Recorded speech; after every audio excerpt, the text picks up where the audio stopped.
Okay, so welcome back to this next video in which we are discussing Cardano's formula. Okay, right, so in the previous video what we saw is that any general cubic equation of the form x cubed plus ax squared plus bx plus c is equal to 0, we can reduce the problem of solving that cubic equation to the problem of solving an associated equation of the form y cubed plus py plus q is equal to 0, i.e. an equation where the second degree term is not present basically. You've got the third degree term, you've got a first degree term, and you've got a constant term but no second degree term. Okay, and we have now shown how you can find this associated equation for a general cubic equation. Okay, and then once you've found the solutions to this associated equation, you can then go back and find the solutions for your original problem, okay, your original general cubic equation. Okay, right, so Cardano's formula then now is a way of finding the solution of these types of cubic equation, where you have no second degree term basically. Okay, right, so the derivation of Cardano's formula is quite complicated because it's not particularly easy to motivate. Okay, it does seem like a bit of a magic trick, and it is just someone's incredibly good guess of how to do this. Okay, so what I would advise you when watching this is just to not worry about trying to understand why someone thought of doing this, and just take the opinion of, you can't stop me from doing what I'm doing. Okay, so just take the opinion of that everything I'm doing, you can't actually stop me from doing it. Even though it doesn't seem very motivated, you can't understand why I'm doing it, but you can't stop me from doing it, basically. And then you'll only understand why I did it right at the end, once it actually ends up giving an answer, basically. Okay, but initially it seems as though you're making the problem much, much worse. Okay, right, so let's actually start this. So that's my warning of how this is a difficult derivation to motivate. Okay, right, so basically, this is a cubic equation. This has three complex numbers, most likely three distinct complex numbers, which are the solutions to it. Okay, now, what we can say is we can say that whatever these y values are, they are two other complex numbers added together. There are two other complex numbers which I can add together to make this y value. Okay, so what I am basically doing is I am taking this problem from being a single variable problem and I'm turning it into a double variable problem, which is not a good idea usually. Double variable problems are more difficult. Often, to solve double variable problems, we reduce them down into single variable problems. Okay, but here it's actually going to work beautifully to turn it into a double variable problem. Okay, so what I'm going to do is I'm going to say, okay, let y equal two other complex numbers added together, u and v. Okay, that's true. Whatever complex number you have, there are always two other complex numbers which you can add together to make that. Okay, come up with any complex number you like for y, and you can always find two other complex numbers which add together to make it. Of course, there's going to be a huge number of different pairs, u and v, which can add together to make each one of your three solutions, basically. Okay, and what we're now going to do is we're going to substitute in for y u plus v into this equation. Okay, and then what we're going to try and do is find pairs, u and v, pairs of complex numbers, u and v, such that they satisfy this equation. And if we can find pairs, u and v, which satisfy this equation, then we can just add those u and v together to get y values that must then satisfy this equation. Okay, so let's go ahead. Okay, it looks as though we're making it much, much worse, but something amazing is going to happen here. Okay, so just go along with it. So what I'm now going to do is I'm going to stick in u plus v into the y cubed portion. Then I'm going to have p times u plus v, and then I'm going to have plus q is equal to 0. Now I'll just expand things out, so I'm going to use the binomial expansion here, so we'll get u cubed plus v cubed, and then we'll also get the middle term, so we'll get 3uv, so I'm going to factorize it out nicely, times u plus v like this. So that I've created there, that is just the expansion of this. Okay, so the u cubed came from the u times u times u, the v cubed came from the v times v times v. I'm then going to get the cross terms. I'm going to get 3u squared times v, that's that term here, and I'm going to get 3u v squared, which is that term there. Okay, and I've factored the 3uv out here so that I've got a u plus v there. Okay, that's just a nice way of doing it. Okay, right, and then we'll have the plus puv plus q here. Okay, and you can probably see why now I've factorized this like this, because now what we can do is combine this term and this term together, basically. Okay, now also combine the constant term over here, the q, with the u cubed plus v cubed. So what I'm going to rewrite this as is just simply u cubed plus v cubed plus q plus 3uv plus p times u plus v needs to equal 0. Okay, so that's what I've got so far. So basically what I have here is an equation, and my job now is to try and find u-v pairs. So I need to find two complex numbers, u and v, such that when I stick them into this equation, they satisfy it. And if I can find pairs u and v which satisfy this equation, then quite simply I can add them together and find y values that satisfy my original equation. Okay, so nothing wrong there, that's all right. The problem is, of course, this is a much more difficult problem, you might think, than that. However, it is a very difficult problem if you were trying to find literally all the UV pairs which could possibly satisfy this. However, there is a very simple way of getting UV pairs that do satisfy this. Okay, what I could say is I could insist that u cubed plus v cubed plus q is equal to 0. I could also insist that 3uv plus p is equal to 0. Okay, so let me just highlight this up. So I've got this one here, the u cubed plus v cubed plus q, and now I'm insisting that that is going to equal 0. Okay, and now I'm going to say that 3uv plus p, which is this term here, is going to equal 0.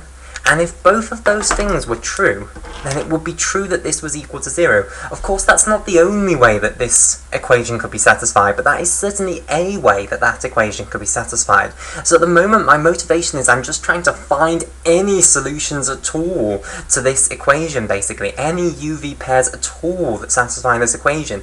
And one way that I could easily do that is insisting that this is equal to 0 and this is equal to 0. And now I've got a pair of simultaneous equations in u and v that I can try solving to find UV pairs that satisfy those, and if I find UV pairs that satisfy these two simultaneous equations, then those UV pairs will satisfy this equation, and therefore when I add those, the u and the v together, I'll get a y value which satisfies my original equation. So all well and good. Now to try and solve these simultaneous equations. Okay, so let's go to this equation here firstly. So let's just rearrange this into v is equal to negative p over 3u. And now what I intend to do is substitute in v into here. Now really what I'm going to have to do is I'm going to have to cube this equation, and this is important, this is a subtle point. Okay, I'm going to have to cube this equation to get v cubed is equal to negative p cubed over 27u cubed, and then I'm going to have to substitute that into this first equation here to get an equation in u. Now there's something subtle there. When you rearranged this equation to v is equal to negative p over 3u, that was absolutely fine. That equation and that equation still had exactly the same solutions as our original simultaneous equations. But now what I have done is I have turned it into v cubed is equal to negative p cubed over 27u cubed, and I am saying that now I'm going to solve this pair of simultaneous equations here. I'm going to solve this one and this one to get u and v values that solve those. Now that's not the same as solving this equation and this equation, basically. There's a subtlety here. Okay, when we cubed this equation, we tripled the number of solutions in this new system. So in the system pink turquoise rather than pink blue, you have 3 times as many solutions. Now why is that the case? Well, a simple way to see that you triple solutions when you cube something is to take the equation x is equal to 1. Now that has only one solution in the complex numbers, which is the complex number 1. Now, when you cube both sides, however, x cubed is equal to 1, you get x cubed is equal to 1, so you've cubed both sides here. That equation now has 3 solutions. It has the solution x is equal to 1, and then the other solutions are x is equal to the cube root of unity and the cube root of unity squared. Okay, so you triple solutions whenever you cube something. So when I cubed this here to get this equation here, I have suddenly tripled the solutions. So in this pink turquoise system of equations, I have now got 3 times as many solutions as I had in the pink blue system of equations, and I want the solutions to pink blue, not pink turquoise. I'm going to use pink turquoise system of equations to find solutions to pink blue, but I have to acknowledge that I'm going to get loads of solutions in this pink turquoise system that are not solutions in pink blue, and it's the pink blue solutions that I'm after. So that's going to become important later on. Okay, so I've just drawn your attention to that now. Right, so let's now throw that aside and just try and find solutions to pink turquoise. And I should just stress that pink turquoise will contain the solutions to pink blue. Okay, so all the solutions in pink blue will be in pink turquoise, just as the original solution to this equation here, x is equal to 1, is a solution of this equation here. Okay, it's just you've got loads of other solutions now that aren't solutions to the original one. You've tripled your solutions, you've got a bunch of solutions that you didn't have before. Okay, right, so now let's try and find the solutions to the pink turquoise system of equations. So let's substitute in v cubed is equal to negative p cubed over 27u cubed, and what we'll get is u cubed, whoops, okay, get rid of that plus, minus p cubed over 27u cubed, so I've just substituted in this, then we'll get plus q is equal to 0.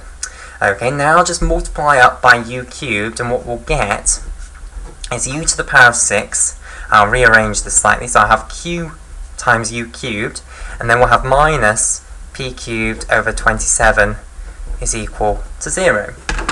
Okay, now that looks awful. That looks like a degree 6 equation, a sextic. Okay, but you'll notice that it's not really. It's a really simple sextic. Okay, it's actually a quadratic in u cubed, and this is why this suddenly works, that we have managed to reduce the problem of solving a cubic down to the problem of solving a quadratic, basically. Okay, so what I'm just going to now rewrite this as is u cubed squared plus q u cubed minus p cubed over 27 is equal to 0. So now I'm going to solve this quadratic for values of u cubed. Okay, so now just the quadratic formula. So I'll get n is equal to negative q over 2, okay, plus or minus the square root of q squared over 4 plus p cubed over 27. So all I've done there is used the quadratic formula to get the solutions for u cubed. Okay, I'm hoping you are familiar with the quadratic formula. Okay, right. So we've now got the 2 solutions for u cubed. We've got that u cubed is either equal to negative q over 2 plus the square root of q squared over 4 plus p cubed over 27, or it's negative q over 2 minus the square root of that. Okay, where the square root means the principal square root. Okay, so basically what we're just saying is this has 2 square roots. Either you have one of the square roots or you have the other, but because of the nature of square roots, the 2 square roots being just the negatives of each other, that's why we've got this plus or minus sign here. Okay, right. Now, you might think that the next move is just simply to find what u is equal to, but we're going to hold our horses on that. We're going to firstly finish the job of solving system purple with system turquoise, and we're firstly going to get what v cubed is equal to from what u cubed is equal to. So we'll go back to this equation here, and we'll say that v cubed is equal to negative q minus u cubed here. Okay, just rearranging this pink equation here, and therefore we'll get that v cubed is equal to negative q minus all of this. So we'll have minus q over 2, and then we'll have plus or minus the principal square root of q squared over 4 plus p cubed over 27, like so. Okay, so here now we have v cubed, and I'll just underline this one in green. Okay, right. So now, just tidying this up a bit, we'll get plus q over 2 here, which will cancel with this just to give us, again, negative q over 2. And then we'll get the opposite square root, basically, here. We'll get minus plus the square root of q squared over 4 plus p cubed over 27. Okay, so this is what v cubed is equal to, basically. So when u cubed is equal to negative q over 2 plus the principal square root of q squared over 4 plus p cubed over 27, then v cubed will equal negative q over 2 minus that principal square root. And when this one has the minus, this one will have the plus, basically. So they're opposites of each other. Okay, right. So now there is a complicated bit that I'm going to explain to you, which is that I'm going to drop having u cubed and v cubed swapping around like this. In principle, if I was actually trying to find all the solutions to this system of equations, purple and turquoise, okay, I would want all pairs u and v which satisfy those equations, okay? Now, remember what I actually want to do, however. I actually want y values that are equal to u plus v values. I don't give a damn about actually finding all of the possible pairs of complex numbers u and v which satisfy this system of equations. I just want to be able to add these two values, u and v, together to get y values. Okay, now what I'm going to do basically is I'm just going to say, okay, get rid of this plus or minus here. Let's just say that u cubed is equal to negative q over 2 plus the square root of q squared over 4 plus p cubed over 27. So what I'm going to reduce this to is just saying u cubed is equal to negative q over 2 plus the square root of q squared over 4 plus p cubed over 27. Okay, and I'm therefore just going to say that v cubed now is equal to negative q over 2 minus, okay, it now has to be the opposite one to this one. So it now needs to be v cubed is equal to negative q over 2 minus the principal square root of q squared over 4 plus p cubed over 27. Okay, so I'm just going to say that I'm going to let u cubed be the one with the positive and v cubed be the one with the negative. Okay, and you might ask, well, why do you not need to swap them round? And my answer to that will be you do, if you're trying simply to find pairs u and v which satisfy these equations. Okay, if you want all the pairs u and v of complex numbers which satisfy these equations, then of course, yes, you do need to take account of the fact that u and v can be switched around. But all that will do, as far as giving you solutions here is concerned, is it will switch u and v round. So it will give you all pairs twice, basically, where they're ordered the opposite way round. So for instance, if a solution to this just happened to be 4 and then 3i, okay, so u was equal to the complex number 4, v was equal to 3i, let's say, then then another solution to this would also be 3i 4, so where u is equal to 3i and v is equal to 4, and that's what switching these two round is going to do. It's going to give you all of the pairs in the opposite way round as well. Okay, now I don't give a damn about the fact that the ordered pairs can be switched around to be solutions of this equation, because I'm just going to add u and v together in the end. It doesn't matter that you can switch the orders of the pairs round for my purposes, basically. So I'm just saying, let's not bother wasting our time finding these pairs that are the opposite way round. Let's just say u cubed is going to be this positive one and v cubed is going to be equal to the negative one. Basically, if you kept the plus or minuses here, or the minus pluses here, all you do is find those redundant pairs where you've just swapped the u and v around and they give you the exact same y value, so they wouldn't give you new solutions, so you just waste a whole bunch of time working out these pairs that would not give you any new solutions, basically. So that's why I am just going to say that u cubed is equal to the plus 1 here and v cubed is equal to the negative 1, and I hope it's clear why I'm doing that. Okay, it's because I'm not actually after ordered pairs of complex numbers which solve those simultaneous equations. I am after y values, okay, and that's why I can just get rid of this, basically. Okay, right, so I've now got that u cubed is equal to this and v cubed is equal to this. Okay, so these are just complex numbers now. It's not, you know, two possible complex numbers that u cubed is equal to.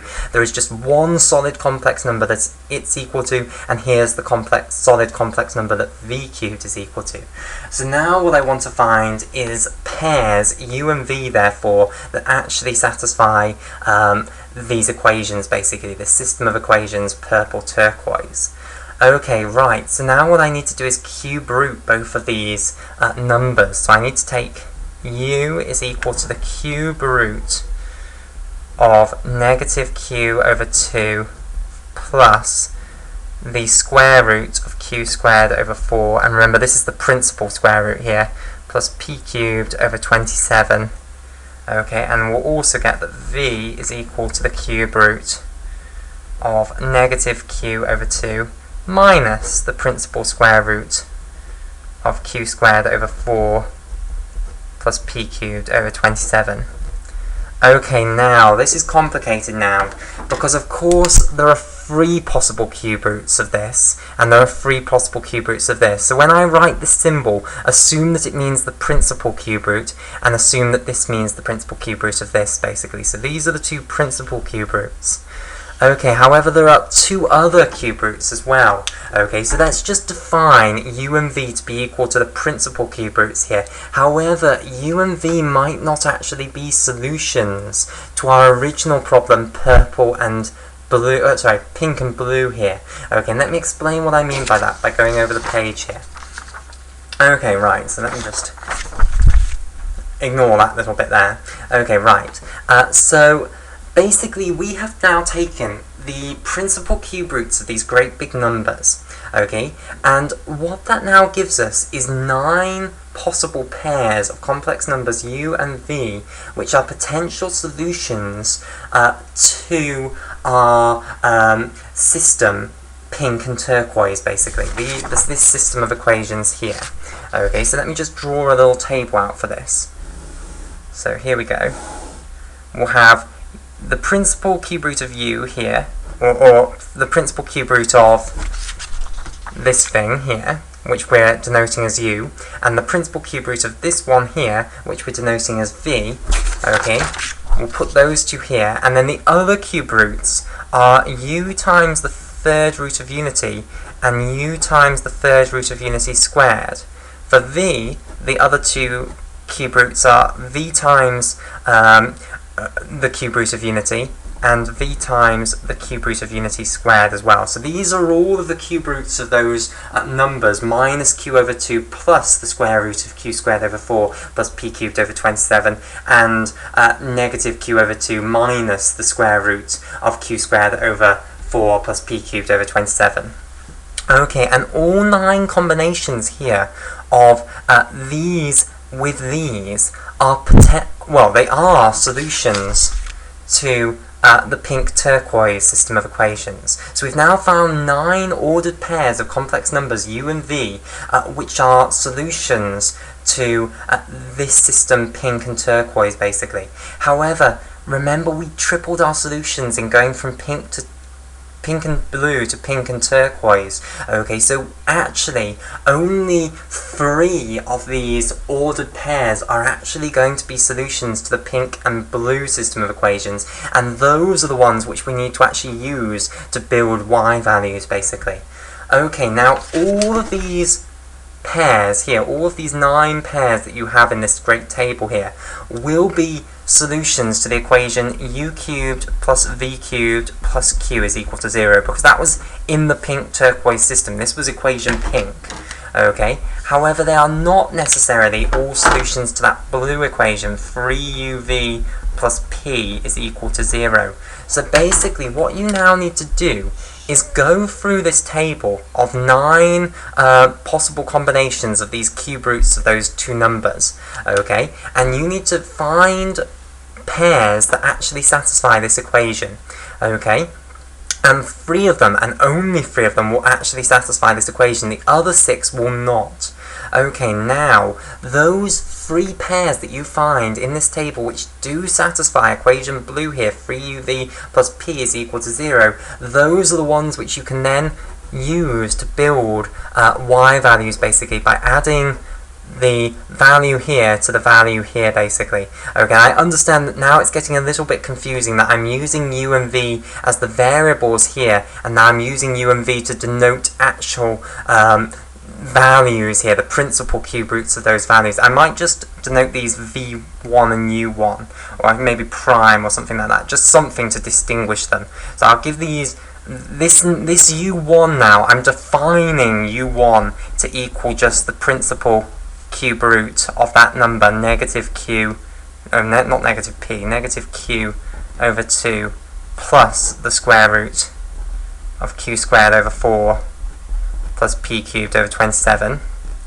Okay, and I've defined v1 then to equal the principal cube root of negative q over 2 minus the square root of q squared over 4 plus p cubed over 27. So these are the 9 possible pairs of complex numbers which satisfy that system of equations purple and turquoise. We are now going to go through all 9 of these combinations and look for combinations that satisfy pink and blue here, and then by adding the 2 complex numbers in those combinations which do satisfy pink and blue, we'll get y values here that do actually satisfy our original equation. Okay, so that then is how you can come up with y values that do satisfy our original equation in this way, by taking these cube roots of these numbers, basically, which you can find from the coefficients of your polynomial. Okay, right. Now, one last thing that I want to say is the relationship between the 3 solutions to pink and blue, basically, because I've said that in this great table of 9 possible combinations, there are only going to be 3 of those that are actually solutions to pink and blue. Now, is there any relationship between those 3? Well, yes, there is. Now, let's just say that this combination here, v1 and u1 here, just happens to be a solution to pink and blue. It doesn't have to be the case that the principal cube roots, the combination where you've got the 2 principal cube roots, is actually a solution to this. But just to make it clear, let's do an example where this one, where we've got the 2 principal cube roots of these numbers together. Let's say that that is actually a solution to these 2 equations. Okay, so basically that means that 3u1 v1 plus p is equal to 0.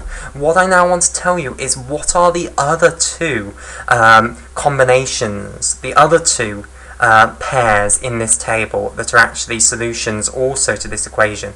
Well, my claim is that one of them will be v1 omega 3 u1 omega 3 squared, okay, and the other one will be v1 omega 3 squared u1 omega 3. Now, why is that? That's my claim. My claim is that if this one is a solution, these 2 will also be solutions. Now, why is that? Okay, well, plainly obvious. If you just put these into this equation, you will see that they also have to obey it if this is true. Okay, so if this one obeys it, let's put these 2 into this equation. We'll get 3 u1 omega 3 squared, so I'm starting off with this one here, times v1 omega 3 plus p is equal to 0. Now the omega 3 squared times the omega 3, that just makes 1, basically. Okay, so because the the omega 3's in each of these terms are going to add up to omega 3 cubed, they will cancel each other out, basically, and then this equation just reduces down to 3u1 v1 plus p is equal to 0, which we know is true, and therefore this has to satisfy this equation as well, providing that this one over here satisfies this equation, okay, which we've said is going to be true. Well, we've assumed that that is true. Okay, it's not necessarily the case that in all cubic equations that will be true, but just for an example, to give a simple example, I've said let's assume that that is true. Okay, and then this one will also be a solution for the same reason that the omega 3's here, the omega 3 squared and the omega 3 here, they will add up to omega 3 to the power of 3, basically, when you multiply those together, and omega 3 cubed is then just equal to 1, so that will cancel out, okay, and reduce again this, when you have inserted these into here, it'll just reduce it down to this equation here. Okay, so basically, if you've got one pair that you have found which is a solution to this equation, then you can instantly find the other two pairs by multiplying one of the entries by omega-3 and the other entry by omega-3 squared, and then do it the other way around, and you'll have the other final entry. So that's how you can find the other two pairs, which will also be solutions to your original problem of pink and blue. Okay, once you've found one, and then you can just use these three here to find the original solutions to your problem. Okay, so in this case, the three solutions will be y is equal to u1 plus v1, okay, if we're assuming that this was a solution to pink and blue. Okay, y is equal to u1 omega-3 plus v1 omega-3 squared, and also y is equal to u1 omega-3 squared plus v1 omega-3. Those will be the three solutions to that cubic equation, y cubed plus py plus q is equal to 0. Okay, right, but I want to stress once again that I just assumed as an example that the pair of principal cube roots here, v1, u1, was actually a solution. It didn't have to be that way. It could have been one of the other ones was a solution, and then this one wouldn't have ended up being a solution. Okay, I just assumed that as an example to make it more obvious what I've done here, i.e. that I've multiplied one by omega-3 and the other by omega-3 squared to get another solution. Okay, right, so that then is how to find the solutions of one of these associated cubic equations of the form y cubed plus py plus q is equal to 0. Okay, and we've discussed that once you've solved that associated equation, you can then easily, very easily, find the solutions of your original general cubic equation. Okay, now I'm not going to go back and actually get you an explicit formula in terms of the original coefficients of your original cubic, because it ends up being hideous. Okay, we'll just keep to these formulas here in terms of the coefficients of the cubic, y cubed plus py plus q is equal to 0. Okay, so to outline what Cardano's formula says, it says find the cube roots of these numbers here. Okay, so find the cube root of negative q over 2 plus the square root of q squared over 4 plus p cubed over 27, and find the cube root of negative q over 2 minus the square root of q squared over 4 plus p cubed over 27. Obviously, for each of those, there are 3 cube roots. You'll then get a combination, well, you'll then get this table of 9 pairs of complex numbers, okay, and you need to go through those pairs, all 9 pairs, and find which of them actually satisfy 3uv plus p is equal to 0. So when you put in the 2 complex numbers in a pair, times together, multiply that by 3, and add on the coefficient p from your original cubic, that needs to equal 0. Okay, and only 3 of those combinations will actually work for that. Once you've found one, you don't then need to continue on the search by trial and error. You can instantly find the other 2 in this way that I've described to you. And then what you do is, once you've found those 3 pairs, you simply add the 2 complex numbers in a pair together to get the 3 solutions of the original cubic equation. And then, of course, the cubic that we've been solving is y cubed plus py plus q is equal to 0. You can then use that to solve your associated cubic equation of the general form. Okay, so that is how now you solve cubic equations.